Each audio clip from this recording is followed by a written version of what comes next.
the flavorful world of food games. Hello, Mitch from eStarland here. In the entertainment world, product placement is everywhere. Contractor, no. I will not bow to any sponsor. Companies love sneaking their brands into movies, shows, and games. But before today's big-budget titles, it was even more blatant, with entire games existing just to market food and other products. Today, we're exploring the quirky history of games themed around famous food brands and mascots. McDonald's, the titan of fast food and marketing powerhouse. In the 1990s, Ronald McDonald dipped his toes into the video game scene with MC Kids on the Nintendo Entertainment System. Developed and published by Virgin Interactive, it was one of the first officially licensed McDonald's games. For a debut title, it's, well, nothing special. It's essentially a shallow copy of Super Mario Bros. 3, with visuals that feel outdated even for a late-stage NES game, especially when you compare it to titles like Kirby's Adventure or Wario's Woods that really pushed the system's limits. The next generation of consoles brought increased graphical and technical capabilities, and talented developers were eager to take advantage. One such developer is Treasure, notable for creating cult hits like Silhouette Mirage, Sin and Punishment, and Ikaruga. Those games came later in the company's lifespan. However, in 1993, the company debuted two titles, one being Gunstar Heroes and the other being McDonald's Treasure Land Adventure. When you're talking about licensed video games, especially those based on something as mundane as fast food chains, you're probably expecting something shoddy and ugly. Well, that's often true, but there are exceptions, and this title is one of them. With its vibrant color palette and excellent sprite work, it showcases the system's capabilities and potential for licensed games to be more than just advertisements. Unfortunately for us, though, Sneak King exists.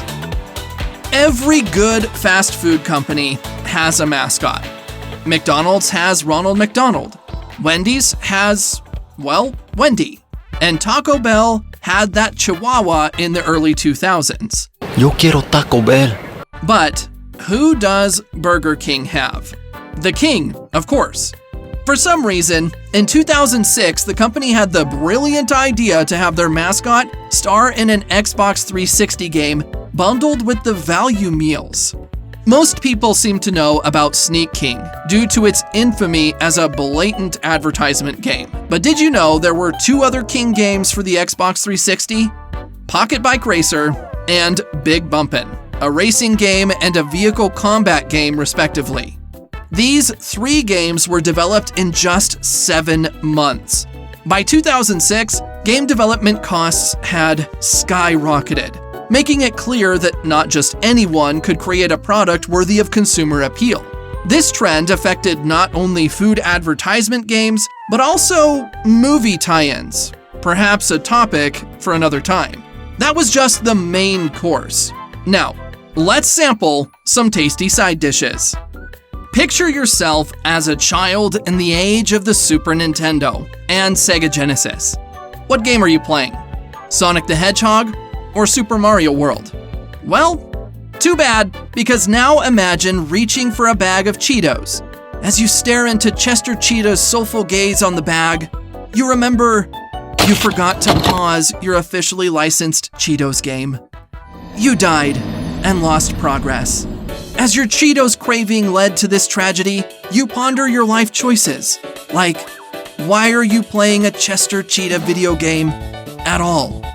Okay, maybe I'm exaggerating a bit, but you get the idea. In this 1992 game, developed by System Visions and published by Kaneko, follows a basic structure: move from left to right. Lacking the charm of the games it's imitating, it did get a 1993 sequel, Wild Wild Quest. It's easy to look at a bad game and think, of course, it's bad. It looks bad, right?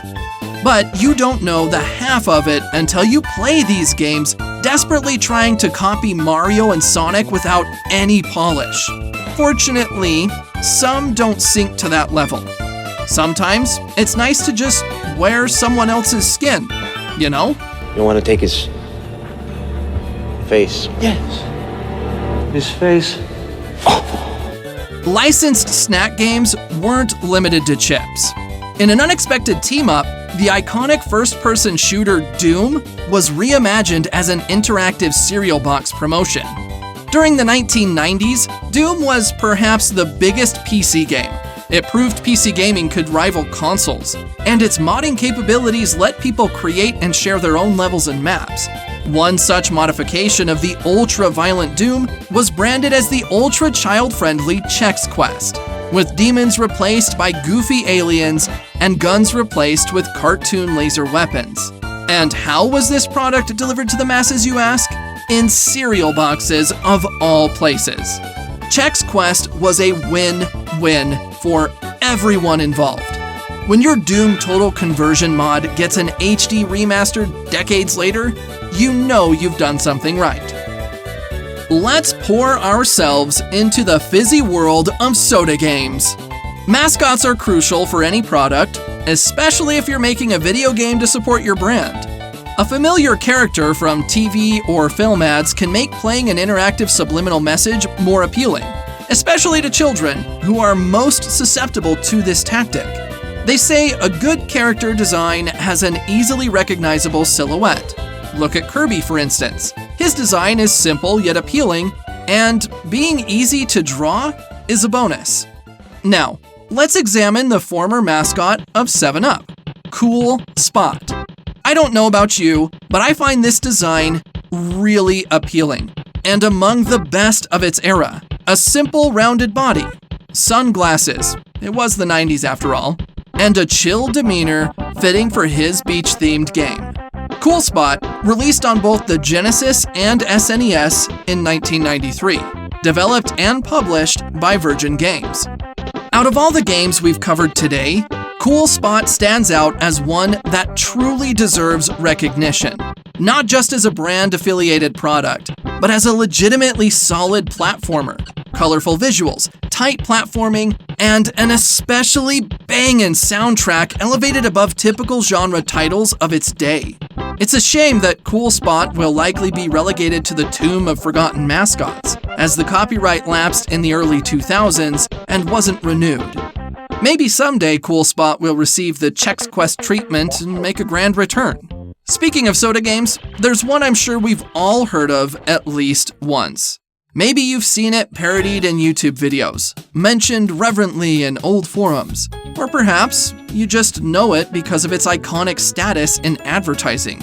Of course, I'm talking about no one else but, drumroll please, Pepsi Man. That's all that needs to be said. As game development costs dramatically increased from the 2000s onwards, studios became less willing to invest in ad games. The rise of internet advertising made interactive game promos less of a priority. Why spend millions on a game when a simple pop-up accomplished the same goal? However, a few self-aware brands have attempted ironic revivals more recently, like KFC's free 2019 dating sim, I Love You, Colonel Sanders. For the most part, though, games solely designed as product advertisements have gone extinct, with brands relegated to minor cameos like Monster and Mountain Dew appearing in Death Stranding. While opinions on these games might vary, they're fascinating snapshots of a bygone era in gaming and advertising. It's like people only do things because they get paid. And that's just really sad. Maybe cult classics like Cool Spot deserve another shot at stardom, free from their advertising roots. We can dream, right? Thanks for watching. If you enjoyed this video, don't forget to give us a thumbs up. And if you want to see more content like this, hit that subscribe button for future videos. Until next time.